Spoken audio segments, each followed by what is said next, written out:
तर नमस्कार, आपल्या आणखीन एका नवीन ब्लॉगमध्ये सगळ्यांचं मनापासून स्वागत. नेहमीप्रमाणे नमस्कार. सकाळचा टाईम आहे, फ्रेश वातावरण आहे, घरातली सगळी कामं आवरलेली आहे. ऋषा स्कूलला गेली आहे, मिलन त्यांच्या कामांसाठी बाहेर गेलेले आहेत. आणि आता आज तिच्या स्कूलमध्ये ना ओपन डे.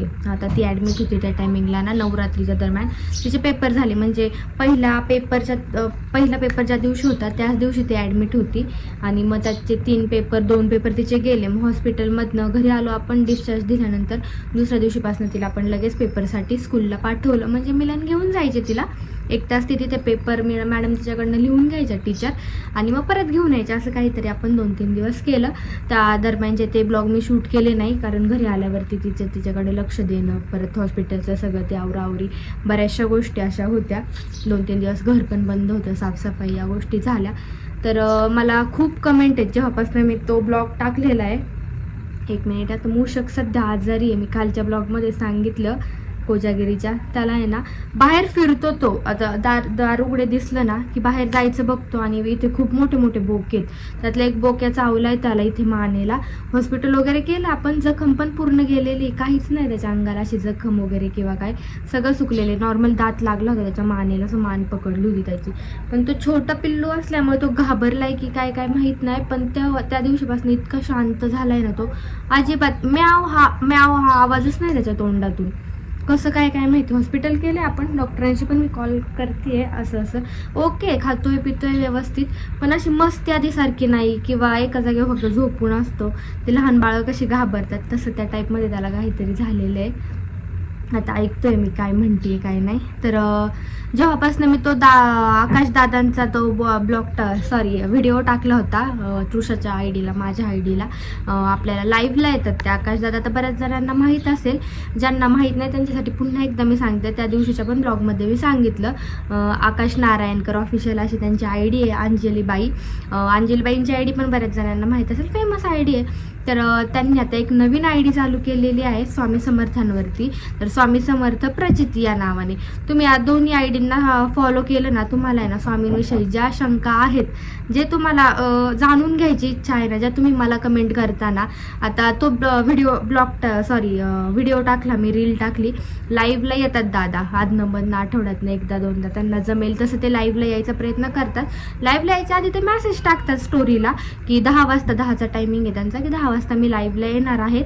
मग लोक जॉईन होतात ज्यांना शंका आहेत. प्रत्येक वेळेस ते वेगवेगळ्या पॉईंटवर बोलत असतात. कधी स्वामींना साकडं कसं घालायचं, किंवा स्वामी भक्ती कशी करायची, स्वामी पारायणावरती पण ते खूप छान लाईव्हला त्यांनी सांगितले की स्वामी पारायण करायचं नाही करायचं, बऱ्याचशा गोष्टी त्यांनी त्या सांगितल्या. ज्यांनी बघितलं असेल त्यांना माहीत आहेत त्या गोष्टी. असं प्रत्येक लाईव्हला आहे ना ते वेगवेगळ्या गोष्टींचे आपल्या शंकांचं आहे ना निवारण करत असतात. आपणही भरपूर जण कमेंट चालूच असतात लाईव्ह म्हणल्यावरती. मग ते व्हिडिओ त्यांचं सगळं सांगून झालं की शेवटी ते आपले कमेंट वाचतात, रिप्लाय देतात, कोणाच्या काय शंका असतील ते सगळं सांगतात. भरपूर काही त्यांनी आत्तापर्यंत सांगितलेलं आहे. आणि मग माझ्या पण शंका होता. स्वामींची आपण पूजा आधीपासूनच करतो. आपल्या देवघरात स्वामींचा फोटो आहे, छोटी मूर्ती पण होती स्वामींची देवघरात. तर मग ते पूजा किंवा तारक मंत्र, मी भरपूर वेळा आपल्या टीव्हीचा तारक मंत्रही तुम्हाला इव्हिनिंगला दाखवलेला आहे की असतोच. आणि देवपूजा हे ते आपलं व्यवस्थित चालूच असायचं, रोज होतंच. पण मग बरोबर स्वामी भक्ती कशी, योग्य स्वामी भक्ती कशी, माझ्याही थोड्याफार शंका होत्या काही.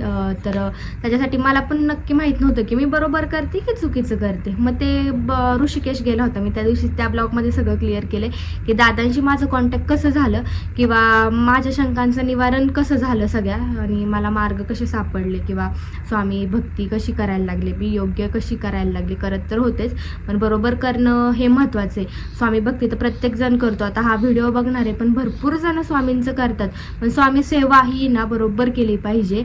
चुकीचं करून काहीच उपयोग नाही आहे. त्यांनी आपल्यावरती अजून संकट ओढवले जातात. चुकीचं केल्यावरती संकट तर 100% ओढवणारच. त्याच्यामुळे बरोबर तुम्ही आधी जाणून घ्या की काय चुकीचं आहे, काय बरोबर आहे, काय योग्य काय अयोग्य, हे केलं पाहिजे की नाही केलं पाहिजे, ह्यानी नक्की काय होणार आहे, किंवा कसं केलं पाहिजे, सगळ्याच गोष्टी डिटेलमध्ये जाणून घ्या. देव येते, देवाच्या बाबतीत कोणताही खेळ केलेला चालत नाही, कारण आपल्या आयुष्याचा खेळ होऊन बसू शकतो. त्याच्यामुळे सगळ्या गोष्टी डिटेलमध्ये जाणून घ्या, त्याचा अभ्यास करा, थोडी माहिती घ्या इकडनं तिकडनं, आणि मग तुम्हाला काय करायचं आहे त्या गोष्टी तुम्ही करा. आणि आता माझ्या अकाउंटला भरपूर कमेंट आहेत, तृषाच्याही अकाउंटला भरपूर कमेंट आहेत की ताई कसं तुम्ही सांगा की तुम्ही मूर्ती कशी आणली, कसं तिचा अभिषेक केला, स्थापन कशी केली, त्या सगळ्या गोष्टी आम्हाला सांगा. रिप्लाय देणं होत नाही, असं एवढं मोठं टाईप कधी करत बसायचं, तुम्हाला मेसेजवरती एवढ्या सगळ्या गोष्टींचा रिप्लाय कसं द्यायचं. तरी पण कमेंट असतातच, ताई सांगा, मला पण खूप अडचण आहे, मग मी स्वामी भक्ती कशी करू, किंवा स्वामींची मूर्ती आणली तर चालेल का, देवघरात स्वामींची मूर्ती ठेवली तर चालेल का. आता मी काय, मला ते काय ज्ञान ज्ञात झालेलं नाही आहे, किंवा मला सगळ्याच गोष्टी 100% माहिती असं नाही आहे. पण स्वामी दादांचे मी लाईव्ह बघितलेले, त्यातनं मला भरपूर काही गोष्टी कळालेल्या आहेत, त्या थ्रू मी चालली आहे आणि सगळं चांगलंच घडतंय, पॉझिटिव्ह घडतंय. आपण जो मनात विचार करतो, जे मागणं जे साकडं स्वामींना घालतो ते कसं पूर्ण करून घ्यायचं, ते योग्य मार्गाने पूर्ण केल्यावर तर ते 100% पूर्ण होणारच आहे. तर मी तसंच करते. तर आता पहिला मी तुमच्या प्रश्नाचं उत्तर देते, म्हणजे कमेंटचं उत्तर देते की तुम्ही स्वामींची मूर्ती आणली, ते मागे तुम्हाला दिसतंय मी सगळा सेटअप केलेला आहे छान. तर स्वामींची मूर्ती आणली, मग ती स्थापन कशी केली, काय त्याचं म्हणजे अभिषेक कसा घातला मूर्तीचा, त्या सगळ्या गोष्टी सांगा. तर ह्या भरपूर कमेंट होत्या हीच की मूर्ती कशी स्थापन करायची. तर आता त्याचं उत्तर मी देते की मी कशी स्थापन केली, जसं दादांनी सांगितलं डिटेलमध्ये तसंच मी सगळ्या गोष्टी केलेल्या आहेत. मनाने माझं काही नाही किंवा मला लई गोष्टी यातल्या माहिती असंही नाही काही, तुम्ही गैरसमज करून घेऊ नका. त्याच्यामुळे दादांकडनं, दादा म्हणजे तेच आकाश नारायणराव, त्यांच्याकडनं नारायणकर, त्यांच्याकडनं जे मला आलं तेच मी तुम्हाला सांगते की मी मूर्ती कशी स्थापन केली किंवा स्वामींना आपल्या घरामध्ये कसं आणलं. तर बुधवारचा दिवस होता आणि त्याच्या आधी दादा लाईव्ह आले होते, मला वाटते बुधवारीच आले होते की मंगळवारी आले होते, असं काहीतरी होतं, त्याला आता भरपूर दिवस झाले, आठवत नाही मला नेमकं. तर बुधवारचा दिवस होता, त्या सगळ्या गोष्टी झाल्या, बघितल्या आणि मग मूर्ती आणायला गेलो आम्ही. ठरवलं मिलनने आधीच ते लाईव्ह वगैरे बघून, माझं खूप दिवसांचं चाललंच होतं की अशी आणायची, त्या औदुंबराचं झाड, त्याच्या खाली बसलेले स्वामी वगैरे, ते सगळं सेटअप आणायचं माझं चाललंच होतं. पण कुठनं काय घ्यायचं हे काय असं एकदम मनात ठरवलं नव्हतं की हा जायचं मूर्ती घेऊनच यायची, असं काही नव्हतं. पण ते लाईव्ह बघितलं ना, अचानक काय वाटलं, त्याच्या आधीच 2-3 दिवस झालं मी मिलनच्या मागे लागले होते की मिलन आपण स्वामींची मूर्ती आणू, काय माहिती काय अचानक मनात आलं. आणि ते लाईव्हलाही तेच सांगत होते की मूर्ती कशी स्थापन करायची, स्वामींची मूर्ती देवघरात ठेवायची नाही ठेवायची, त्याबद्दल सगळं ते लाईव्ह चालू होतं. मिलनही ऐकत होते, मीही ऐकत होते ते लाईव्ह. आणि मग त्या गोष्टी झाल्या. मग दुसऱ्या दिवशी गुरुवार आला, तर मिलनला म्हटलं की आपण स्वामींची मूर्ती आणूयात. तर मग आता स्थापन कशी केली ते सांगते. मूर्ती आणली आम्ही, आणि गुरुवारी तुम्ही बुधवारी आणली तरी चालेल, त्याला निद्रावस्थेत एक दिवस ठेवायची मूर्ती आणायची, निद्रावस्थेत ठेवायची मूर्ती छान.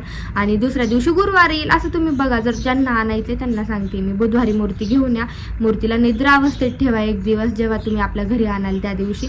दुसऱ्या दिवशी तिचा अभिषेक करा. अभिषेक म्हणजे काय, छान ज्या जागेवरती आपल्याला मूर्ती स्थापन करायची, आणि स्पेशल म्हणजे दादांनी सांगितलंय की मूर्ती आपली हॉलमध्ये पाहिजे, जिथनं आपलं दार आहे. आता आपलं दार तुम्हाला माहिती, आपलं दार इथे आणि मूर्ती दाराच्या बरोबर समोर, इथे सोफे वगैरे सगळे, कोणी आलेले लोक इथं बसणार, एंट्री करणाऱ्या लोकांचं दृष्टी काय बघण्याचं कोण, ते सगळं स्वामी इथे आहेत, त्याच्यामुळे ते सगळं बघून घ्या.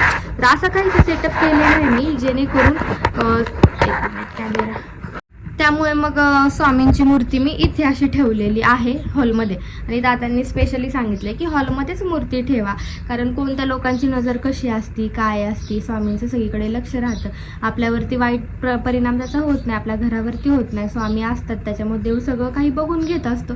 त्याच्यामुळं स्पेशली स्वामींची मूर्ती ही हॉलमध्ये असावी, पूर्वेकडे तोंड करून मूर्ती असावी. बरोबर आपण इथे ठेवली, पूर्वेकडे तोंड होतं, आणि आपण देवपूजा करताना आपलं तोंड स्वामींकडे राहते. असं काहीच तुम्ही स्थापन करा. निद्रावस्थेत मूर्ती ठेवली, ज्या जागी ठेवायची हॉलमध्ये त्या जागी पूर्वेकडे ते सेटअप करा. तुम्ही चौरंगावरती खाली ठेवली तरी चालेल, भिंतीला सेटअप केला, त्याचा काच वगैरे लावून छान त्याच्यावरती ठेवली तरी चालेल. स्वच्छ जागा पुसून घ्या पाण्याने, गुलाबजल शिंपडा, गोमूत्र असेल तर गोमूत्र शिंपडा, घरात शिंपडा छान, त्याच्यात खाली तांदळाची रास काढा, हळदी कुंकू टाका, स्वस्तिक काढा. आणि दुसऱ्या दिवशी छान अभिषेक म्हणजे काय, आपला मंत्र जपत राहायचं, श्री स्वामी समर्थ, जय जय स्वामी समर्थ.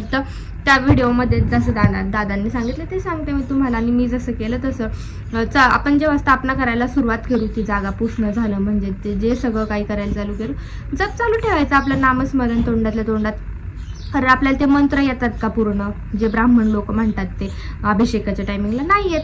आणि ते मोबाईलला लावून काय उपयोग नाही, कशाला मोबाईल लावायचं. त्याच्यापेक्षा साधं सिंपल सोपं आपलं श्री स्वामी समर्थ जय जय स्वामी समर्थ असं जप तुम्ही ते स्थापन होईपर्यंत चालू ठेवा. तामण घ्या, छान स्वामींची मूर्ती दह्यानी स्वच्छ पाण्याने धुवून काढा, त्याला अत्तर लावा. ज्या ज्या गोष्टी तुम्हाला शक्य होतील त्या गोष्टी तुम्ही करा. जागा स्वच्छ करा, धूप दीप जे काय तुम्हाला, एक दिवा, छोटासा दिवा त्या स्वामींपुढे रोज लागला पाहिजे असं तुम्ही एक ठरवा नियम, की हे आपलं रुटीनच ठरवायचं की बाबा ह्या टायमिंगला देवपूजा झाली पाहिजे, स्वामींना दिवा लागला पाहिजे. दोन्ही टाईम शक्यतो प्रत्येक घरातल्या लेडीज ते पूजा करतातच, देवापुढे दिवा लागतोच. आणि स्वामींना स्पेशल म्हणजे काय असं कंटिन्यू 24 तास दिवा लागलाच पाहिजे. तुम्ही नैवेद्य दोन्ही टाईम द्याच, ह्या काय अटी नाहीत. सणसुद असला आपण नैवेद्य दाखवतोच, दिवा विजला तरी काय हरकत नाही. म्हणजे सकाळ संध्याकाळ आपण दिवाबत्ती करतो, दिवा लावतो. आणि असं काहीसं स्थापन करा स्वामींची मूर्ती छान. ही झाली गोष्ट मूर्ती स्थापन करण्याची. एक तुम्हाला सगळं कळालं असेल की नक्कीच कशी स्थापन करायची. त्या जागेवरती छान मूर्ती ठेवून द्या. स्वामींचं जप वगैरे ते करा, नामस्मरण चालूच असतं. आणि दुसरा प्रश्न म्हणजे जप स्वामींचे नामस्मरण नाही, जप कसे करावे, कोणत्या माळेने करावे. तर जप आता मी शक्यतो रुद्राक्षाची माळ आणलेली, मी ओरिजिनल रुद्राक्षाची माळ आहे ती. शिरूरला आपल्या इथे एक दुकान दाखवलेलं आहे मी तुम्हाला भरपूर वेळा, जिथे धूप दीप ते सगळं सामान भेटतं पूजेचं साहित्य. तर त्या दुकानातनं मी ओरिजिनल माळ आणलेली. ते ज्या दुकानात मी गेले होते ना, तिथे मला 2 जण भेटली, मिलनला आणि मला. असे वयस्कर वयोवृद्ध बाबा होते. ते दोघेही स्वामी समर्थांचे खूप भक्त होते. कारण मग मी ते धूप दीप ते सगळं घेऊन चालले होते, माळ घेऊन चालले होते. त्यांनी मला विचारलं, बाळा तू कशासाठी चालवली आहे, ह्या माळेला खूप म्हणजे पाळावं लागतं असं तसं. ते मला सांगत होते की माझ्याकडनं काही चूक नको व्हायला म्हणून. तर म्हटलं स्वामींसाठी. तर म्हटले म्हणजे नॉनव्हेज वगैरे, म्हटलं मी बंद केलं आहे, म्हटलं मी नॉनव्हेज नाही खाते, मला लागते म्हटलं स्वामींसाठी, मी स्वामींचं चालू केलं आहे म्हटलं मनापासून करायचं.